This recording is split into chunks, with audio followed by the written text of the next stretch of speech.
Insônia, Stephen King. Narração, Dani Bernardo. Parte 3. O Rei Rubro. Somos veteranos. Cada um de nós segura uma navalha fechada. Robert Loyal, Walking in the Blue. Capítulo 20. Houve apenas uma troca de palavras entre os dois enquanto o Oldsmobile subia a rua do hospital, e foi breve. Ralph, ele desviou a atenção para ela, mas voltou-a rapidamente para o trânsito. O som de claque sob o capô recomeçara, mas Lois ainda não dissera nada. Ele torceu para que ela não o fizesse agora. Acho que sei onde ele está. Ed, quero dizer. Já tinha certeza mesmo lá no telhado, quando reconheci aquele prédio velho e mal cuidado que eles nos mostraram. Que prédio? Onde? É uma garagem de aviões. Como é mesmo que se diz? Um hangar. Ah, meu Deus! Exclamou Ralph.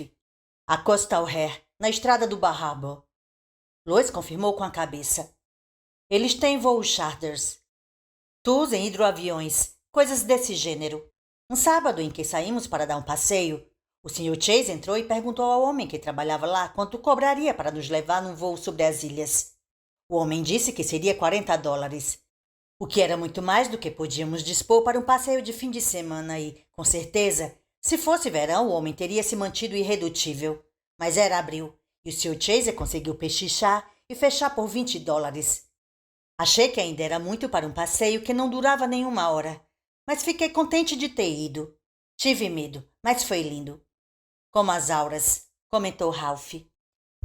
Como... Sua voz fraquejou. Ralph olhou e viu lágrimas escorrendo lentamente pelo seu rosto redondo. Como as auras. Não chore, Lois. Ela procurou um lenço de papel na bolsa e enxugou os olhos. Não consigo me conter.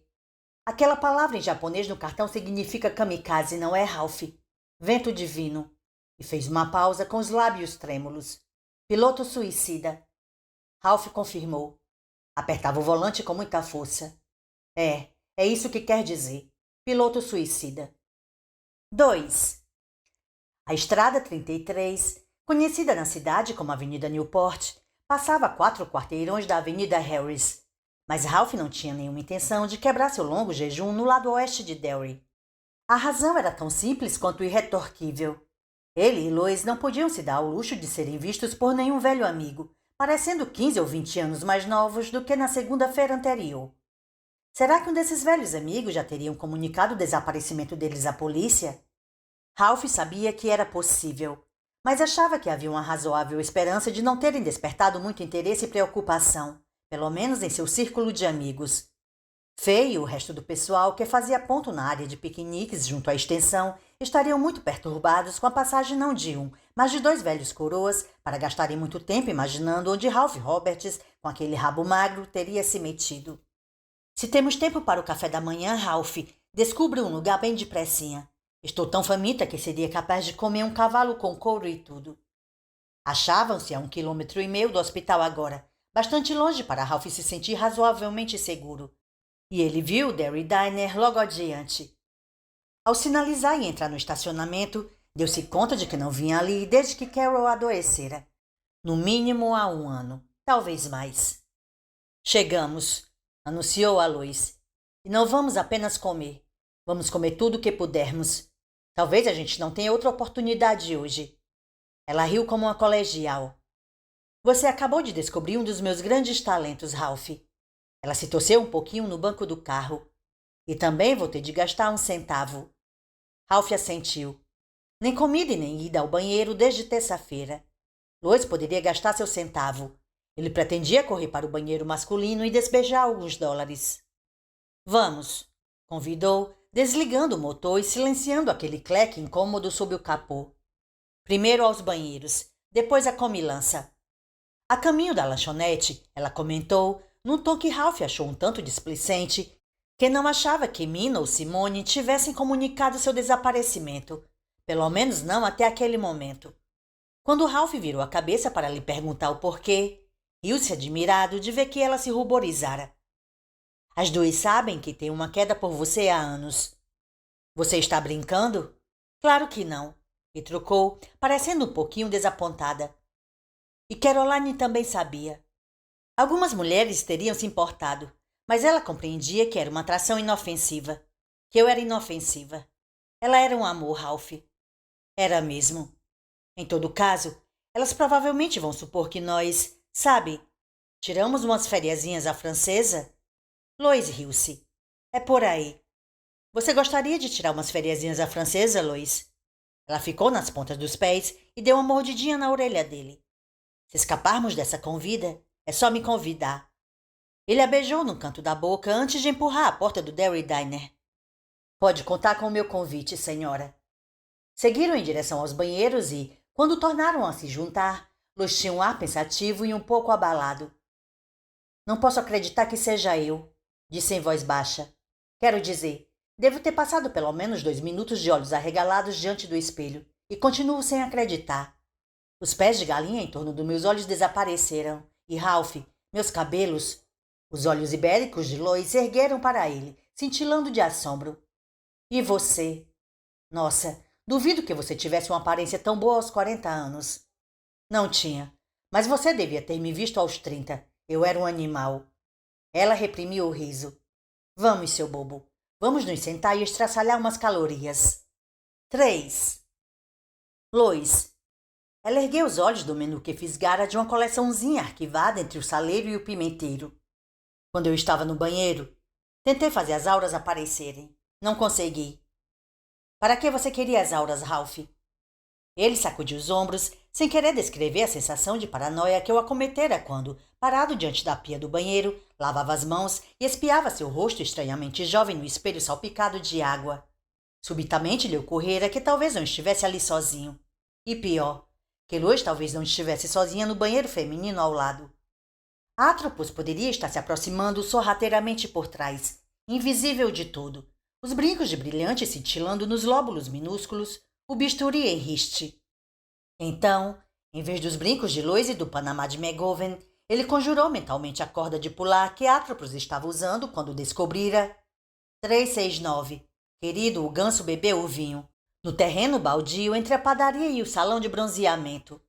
A corda de pular, que um dia fora o brinquedo favorito de uma garotinha que tropeçara durante uma brincadeira de pegar, caíra pela janela do 2º andar e morrera ao fraturar o pescoço. Que acidente terrível! A criança tinha uma vida inteira pela frente. Se Deus existe, por que deixa tais coisas acontecerem? E assim por diante, para não repetir todo o blá blá blá. Ele dissera a si mesmo que parasse.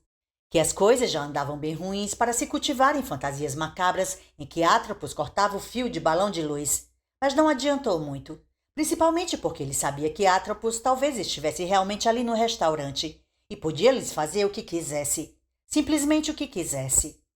Lois esticou o braço por cima da mesa e tocou as costas da mão de Ralph. Não se preocupe, as cores vão voltar, voltam sempre. Suponho que sim. Ele puxou um menu da coleção, abriu-o e deu uma olhada no que havia para o café da manhã. Sua impressão inicial era que queria uma porção de cada coisa.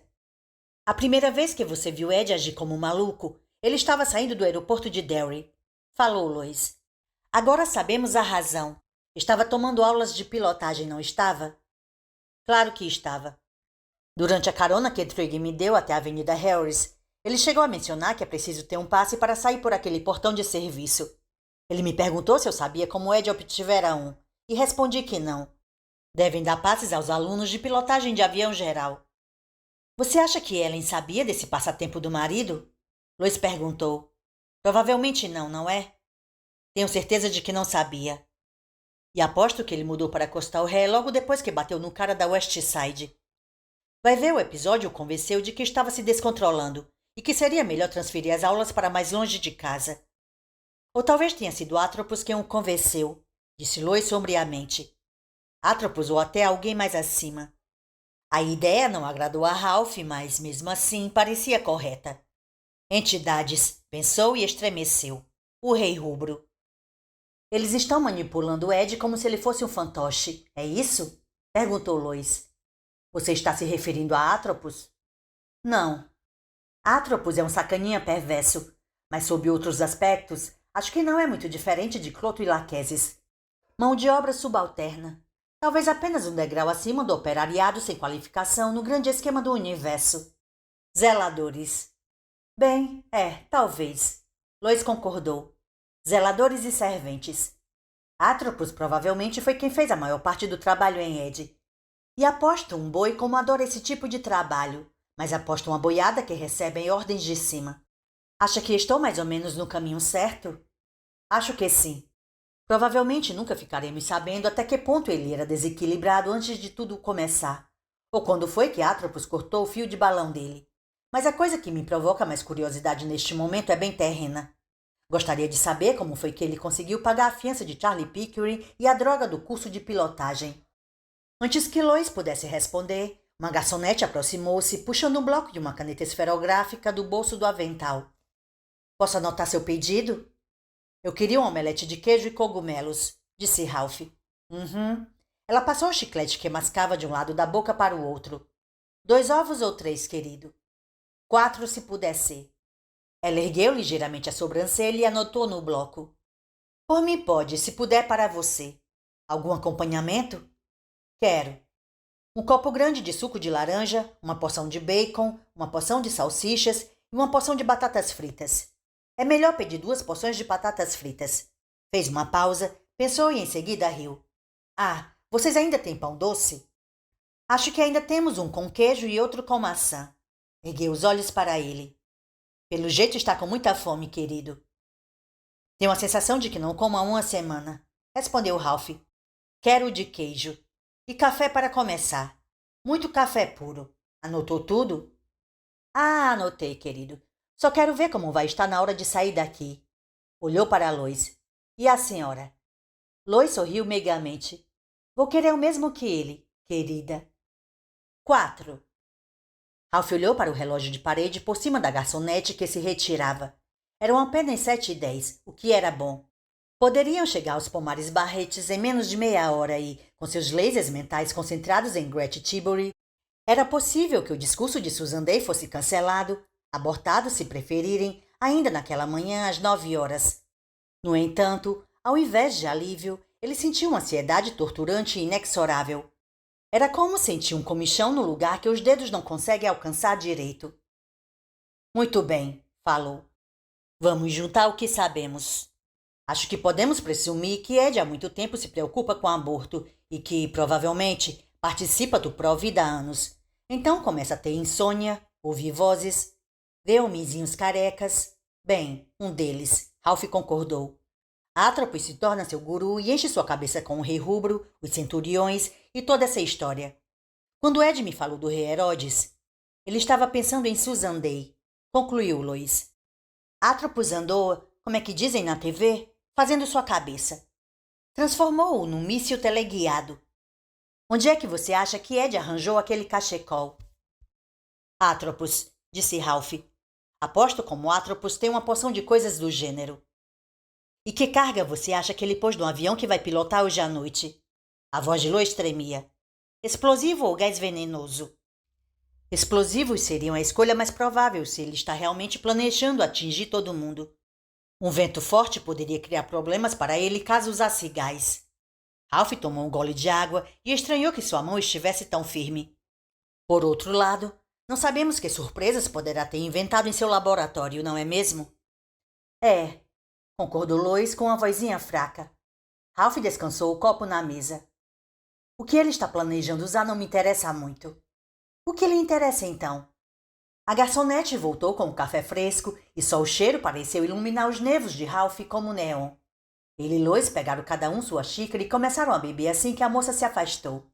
O café estava forte e quente o bastante para queimar os lábios de Ralph, mas foi o paraíso. Já tomara metade do café quando repôs a xícara no pires. Sentiu um calorzinho gostoso na barriga, como se tivesse engolido brasas. Lois fitava-o séria por cima da beirada da xícara. O que me interessa, Ralph respondeu, somos nós. Você disse que Atropos transformou Ed num míssil teleguiado, e está certa. Era exatamente isso que os pilotos kamikazes da Segunda Guerra Mundial eram. Hitler tinha a V2, Hirohito, seu vento divino. O dado que me perturba é que Clut e Lachesis fizeram o mesmo conosco. Nos cumularam de poderes especiais, e nos programaram para voar até a High Ride no meu Oldsmobile para deter Susan Day. Eu só queria saber o porquê. Mas nós sabemos, ela protestou. Se não interferirmos, Ed Pinot vai cometer suicídio hoje à noite durante o discurso de Susan Day e levar com ele 2.000 pessoas. É, concordou. E vamos fazer o possível para impedi-lo, Lois. Não se preocupe. Terminou o café e descansou a xícara outra vez. Seu estômago estava inteiramente desperto agora e furiosamente faminto. Não poderia ficar parado esperando Ed matar aquela gente, da mesma forma que não poderia ficar parado esperando alguém me acertar a cabeça com uma bola. O problema é que não tivemos a chance de ler o parágrafo impresso em letrinha miúda no fim do contrato, e isto me apavora. Hesitou um momento. E também me deixa pau da vida. De que é que você está falando? De sermos tratados como um casal de otários. Sabemos por que vamos tentar impedir Susan Day de falar. Não podemos suportar a ideia de um lunático matar 2.000 pessoas inocentes. Mas não sabemos por que eles querem que a gente faça isso. Essa é a parte que me apavora. Teremos a oportunidade de salvar 2.000 vidas. Você está me dizendo que isso basta para nós, mas não para eles? É o que eu estou lhe dizendo. Não creio que esses caras se impressionem muito com números. Eles apagam gente, não às dezenas e centenas de milhares, mas aos milhões. E estão habituados a ver o acaso e o desígnio nos exterminarem em lotes. Catástrofes como o incêndio em Coconut Grove, lembrou Lois, ou a inundação aqui em Derry há 8 anos. É, mas mesmo desastres desse tipo são café pequeno quando comparados ao que pode acontecer e acontece todo ano no mundo. A inundação de 1985 aqui em Derry matou umas 220 pessoas. Mas na primavera passada houve uma inundação no Paquistão que matou 3.500 pessoas. E o último grande terremoto na Turquia matou mais de 4.000. E aquele acidente com o reator nuclear na Rússia. Li em algum lugar que a estimativa modesta é de 70.000 mortos. Há muitos chapéus panamás e cortas de pular e pares de óculos, Lois. Ele se horrorizou de quase ter dito pares de brincos. Pare, ela pediu estremecendo. Também não me agrada pensar nisso, mas temos de pensar, ainda que seja apenas porque aqueles 2 caras estavam tão ansiosos para nos impedir de fazer exatamente isso. Está entendendo aonde eu quero chegar? Você precisa entender. As grandes tragédias sempre foram tarefas do acaso. O que faz essa tão diferente? Não sei, respondeu Lois, mas foi bastante importante para nos recrutarem, e tenho a impressão de que isso foi um passo gigantesco. Ralph concordou. Sentiu a cafeína atingi-lo agora, excitar seu cérebro, fazer seus dedos estremecerem levemente. Não duvido que tenha sido. Agora volte ao telhado do hospital.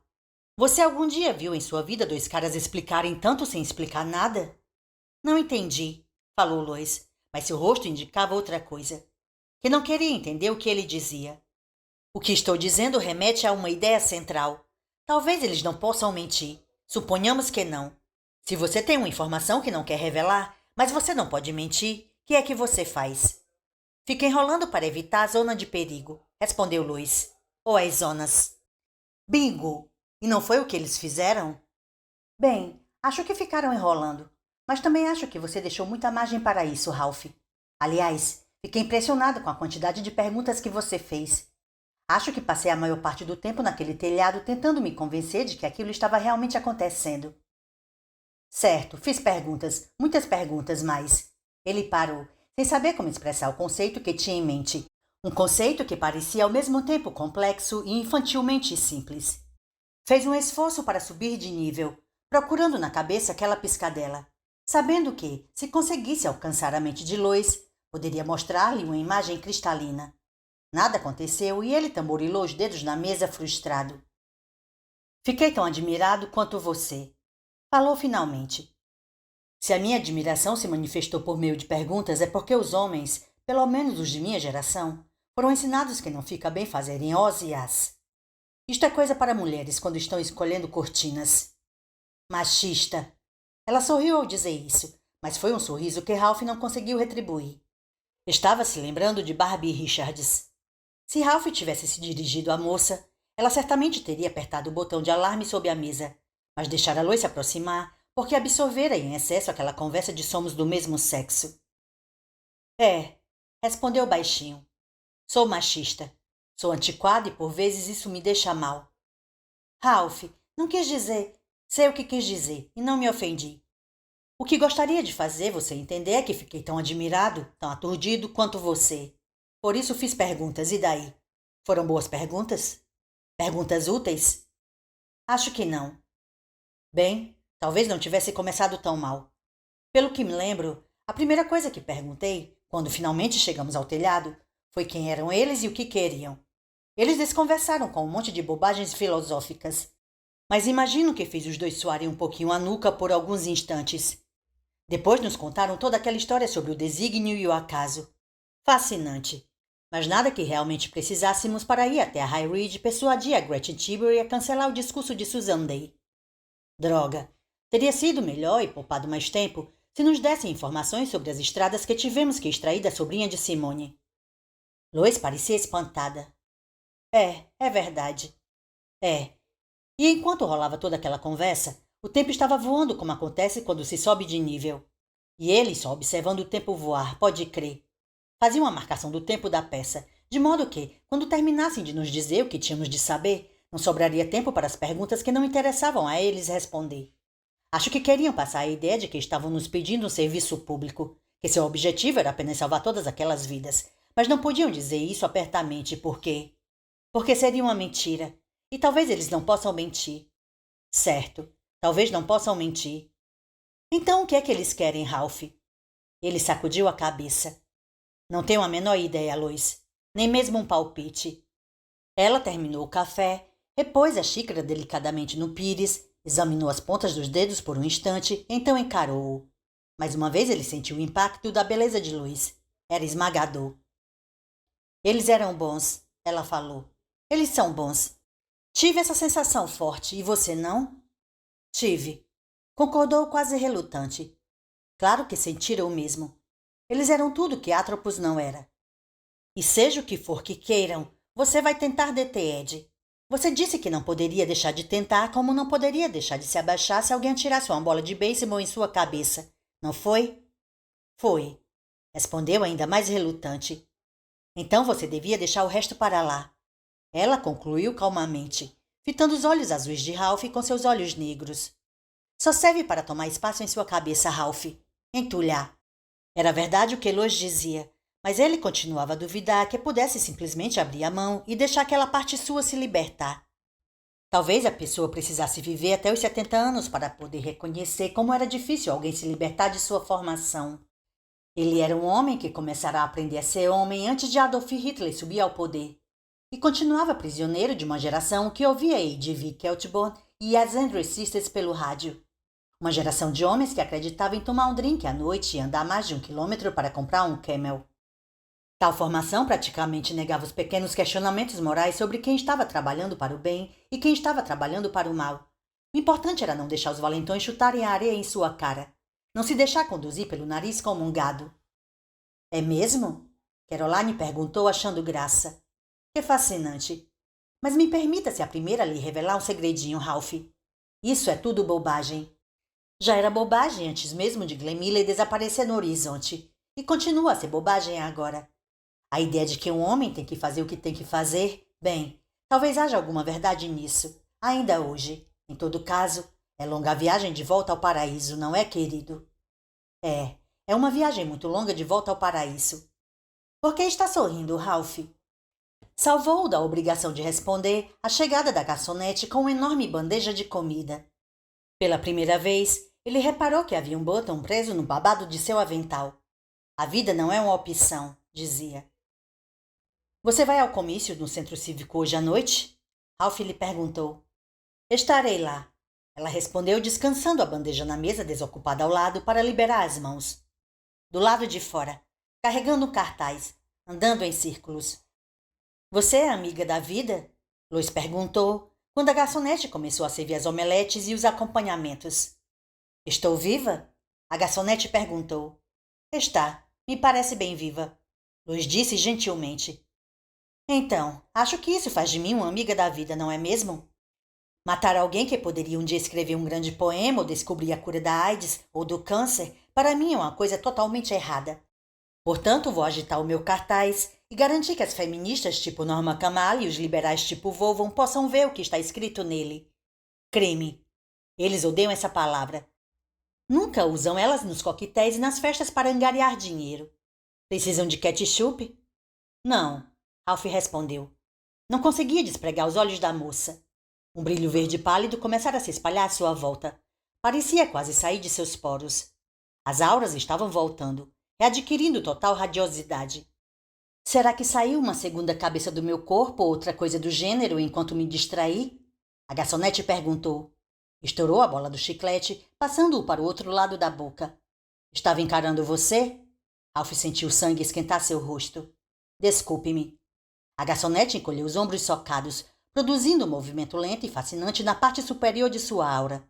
Procuro não me exaltar com essa história, sabe?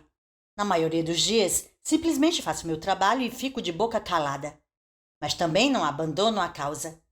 Sabe há quantos anos participo de manifestações diante daquele matadouro de tijolos aparentes em dias quentes de fritar traseiro e noites frias de congelar? Ralph e Lois sacudiram a cabeça.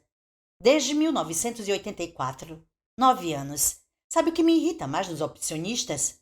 O quê? Eles são os mesmos que querem que as armas sejam banidas para que as pessoas não se matem.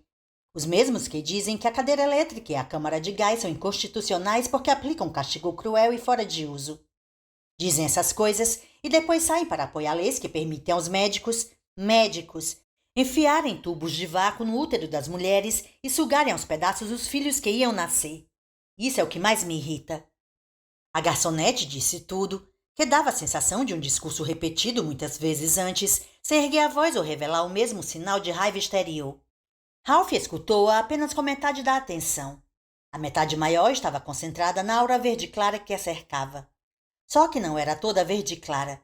Uma mancha preto-amarelada girava lentamente pela parte inferior do lado direito como uma roda suja de carroça. O fígado, Ralph pensou. Ela tem um problema no fígado. Você não gostaria realmente que acontecesse alguma coisa a Susan Day, gostaria? Lois perguntou, lançando à garçonete um olhar aflito. Você parece uma pessoa boa e tenho certeza de que não desejaria isso. A garçonete soltou um suspiro pelo nariz, produzindo 2 jatos de um fino borrifo verde. Não sou tão boa quanto pareço, querida. Se Deus fizesse alguma coisa a ela, eu seria a primeira a levantar as mãos para os céus e dizer, seja feita a sua vontade, pode crer. Mas se você está se referindo a algum maluco, então a conversa é outra. Atitudes extremadas nos puxam para baixo. Nos deixam no mesmo nível que as pessoas que queremos deter. Os malucos não pensam como nós. São os coringas do baralho. É, concordou Ralph. É exatamente o que são. Coringas do baralho. Acho que não quero realmente que aconteça nada de mal àquela mulher, disse a garçonete. Mas pode acontecer. Realmente pode. E, na minha opinião, se acontecer, a culpa será toda dela. Ela anda com lobos. E mulheres que andam com lobos não devem se surpreender quando levam dentadas. 5. Ralph não tinha mais certeza se ainda queria continuar a comer depois dessa conversa. Mas por fim seu apetite mostrou ter sobrevivido muito bem às opiniões da garçonete sobre o aborto e Susan Day. As auras ajudaram. A comida nunca tivera um sabor tão bom, nem mesmo quando era adolescente, quando seria capaz de comer 5 ou 6 refeições por dia, se as conseguisse. Lois acompanhou em cada garfada, pelo menos por algum tempo. Finalmente empurrou para o lado a sobra das batatas fritas e as 2 últimas tiras de bacon. Ralph prosseguiu sozinho e animadamente até a reta de chegada. Embrulhou o último pedacinho de salsicha no último naco de torrada, meteu tudo na boca, engoliu e recostou-se na cadeira com um imenso suspiro. Sua aura ficou 2 tons mais escura, Ralph. Não sei se quer dizer que você finalmente satisfez sua fome ou que vai morrer de indigestão. Quem sabe as 2 coisas, respondeu. Você está vendo as auras de novo, hein? Ela confirmou. Sabe de uma coisa? De tudo o que existe no mundo, o que eu mais gostaria agora era tirar um cochilo. Verdade. Agora que se sentia aquecido e alimentado, os últimos 4 meses de longas noites mal dormidas pareciam ter lhe atingido como um saco de peso de cortina. Suas pálpebras pareciam ter mergulhado em cimento. Acho que no momento seria uma má ideia, comentou Lois em tom assustado. Uma péssima ideia. Suponho que sim. Ralph concordou. Lois começou a erguer a mão para pedir a conta, mas tornou a baixá-la. E se você ligasse para o seu amigo da polícia? Leidecker, não é esse nome? Será que não poderia nos ajudar? Será que ia querer nos ajudar?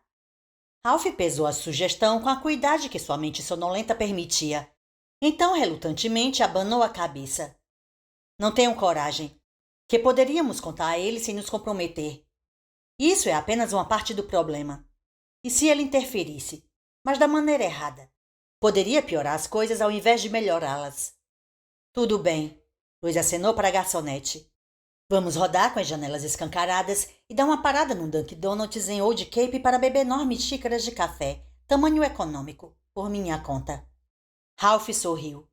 Pareceu-lhe um sorriso grande, tolo e desconexo, quase um sorriso de bêbado. Sim, senhora. Quando a garçonete se aproximou e colocou a conta de face para baixo diante dele, Ralph reparou que o botão que dizia a vida não é uma escolha não estava mais preso ao babado do seu avental. Olhem, ela começou com uma sinceridade que Ralph achou quase dolorosamente comovente. Sinto muito se ofendi os dois.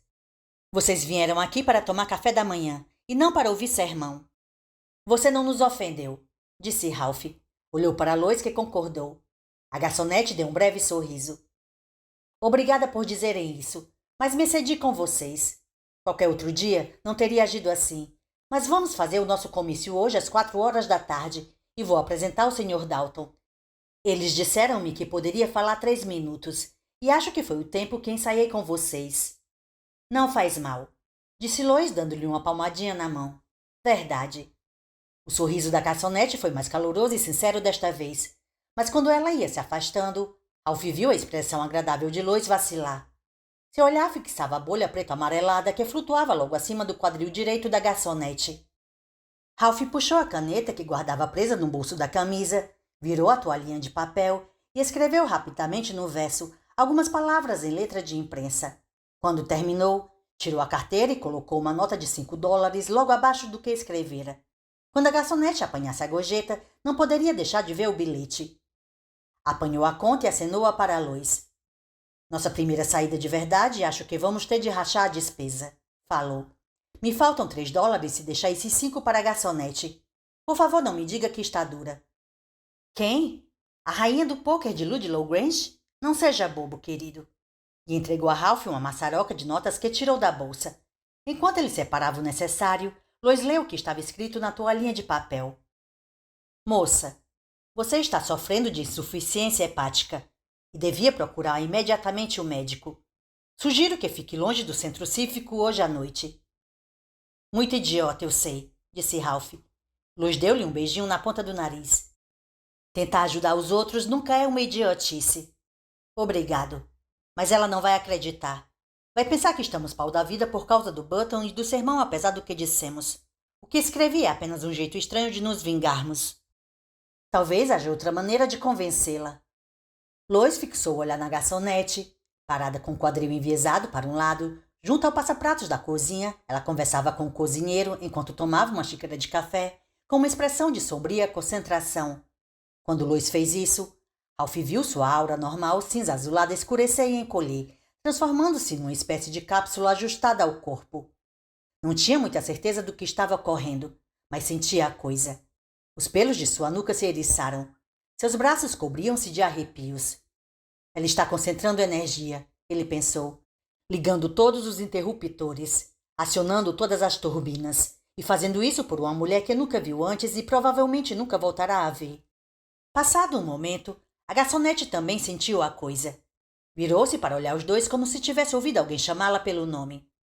Lois sorriu displicentemente, fez um movimento ondulado com os dedos, mas quando se dirigiu a Ralph, sua voz tremia com o esforço. Estou quase conseguindo. Quase conseguindo o quê? Não sei. O que preciso? Não vai demorar nada. O nome dela é Zoe, com o trema no E. Vá pagar a despesa. Distraia a moça. Procure impedir que olhe para mim. Assim fica mais difícil. Ralph obedeceu e foi razoavelmente bem-sucedido, apesar da insistência com que Zoe procurava olhar para Lois por cima de seu ombro. Da primeira vez em que tentou registrar a despesa na caixa, Zoe obteve um total de $234,20. Anulou a soma com uma batida impaciente do dedo e, quando ergueu os olhos para Ralph, seu rosto estava pálido e os olhos perturbados. — Que há com sua mulher? Indagou a Ralph. — Pedi desculpas, não pedi? Então por que não para de olhar para mim daquele jeito? Ralph sabia que Zoe não podia ver Lois porque ele estava praticamente dançando para servir de biombo entre as duas, mas também sabia que a moça tinha razão. Lois estava com os olhos concentrados nela. Ele tentou sorrir. Não sei do que. A garçonete sobressaltou-se e lançou um olhar cheio de irritação para o cozinheiro.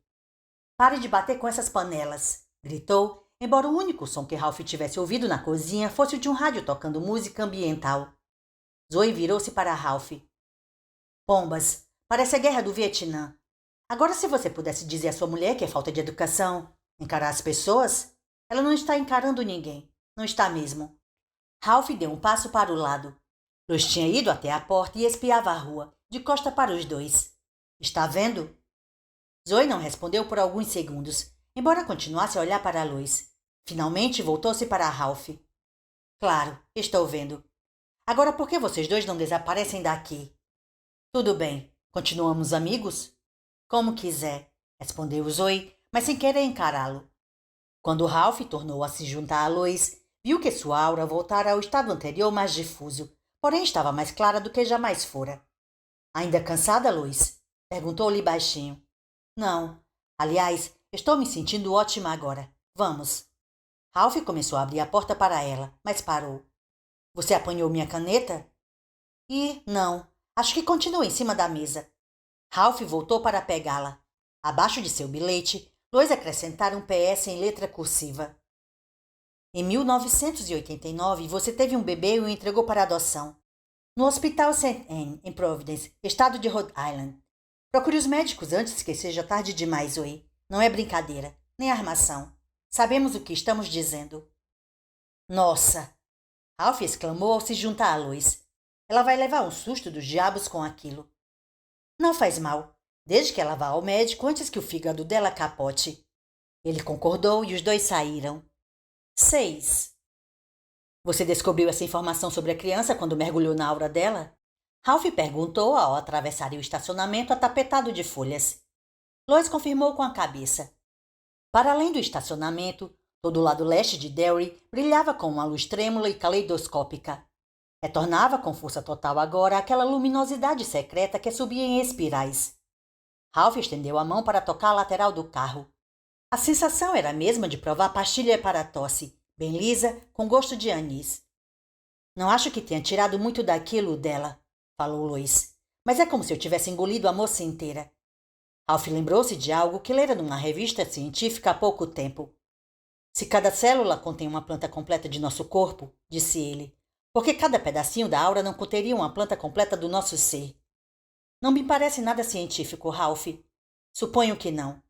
Lois apertou seu braço sorrindo. Mas que parece certo, parece. Ele retribuiu seu sorriso. Você precisa captar um pouco de energia também. Ela comentou. Continua a achar errado. Como roubar? Mas se você não fizer isso, acho que vai desmaiar de repente. Assim que puder. No momento, a única coisa que quero é chegar a High Ride. Mas assim que se sentou ao volante, sua mão soltou a chave de ignição quase no momento em que a tocou. Ralph? Que foi? Nada. Tudo. Não posso dirigir nesse estado. Vamos acabar enganchados num poste telefônico ou dentro da sala de estar de alguém. Ele olhou para o céu e viu um daqueles enormes pássaros. Este, transparente, encarapitado em uma antena parabólica no telhado de um apartamento do outro lado da rua. Uma névoa fina cor de limão subia de suas asas pré-históricas que repousavam fechadas. Você está vendo aquilo? Uma parte de sua mente perguntava insegura. Tem certeza, Ralph? Tem realmente certeza? Estou vendo sem dúvida alguma. Felizmente ou infelizmente, estou vendo tudo. Mas se existe uma hora certa para ver tais coisas, não deve ser esta. Ele se concentrou e sentiu a piscadela bem no fundo da mente. O pássaro desapareceu como uma imagem fantasma na tela da TV. A paleta de cores que refugiam calidamente no ar da manhã perdeu a vibração. Ele continuou a perceber aquela outra parte do mundo o tempo suficiente para ver as cores convergirem e criarem a névoa clara azul acinzentada que ele começara a perceber no dia que entrara no Daybreak Sundown para tomar café com torta em companhia de Joey Weiser. E então a névoa desapareceu também. Ralph sentiu a necessidade quase esmagadora de se enroscar, fazer o braço de travesseiro e dormir. No entanto, começou a respirar longa e lentamente, cada vez mais fundo dos pulmões, e então virou a chave da ignição. O motor pegou na hora e seu ronco veio acompanhado do tal Cleck. Estava muito mais forte agora. — Que é isso? Lois perguntou. — Não sei, mas achava que sabia. Ou era uma biela ou um pistão. Qualquer que fosse o caso, estariam fritos se a peça partisse. Finalmente o ruído começou a diminuir e Ralph passou a alavanca para a marcha. — Me dê um cutucão se eu começar a cabecear, Lois. — Pode contar comigo, ela garantiu. Agora vamos.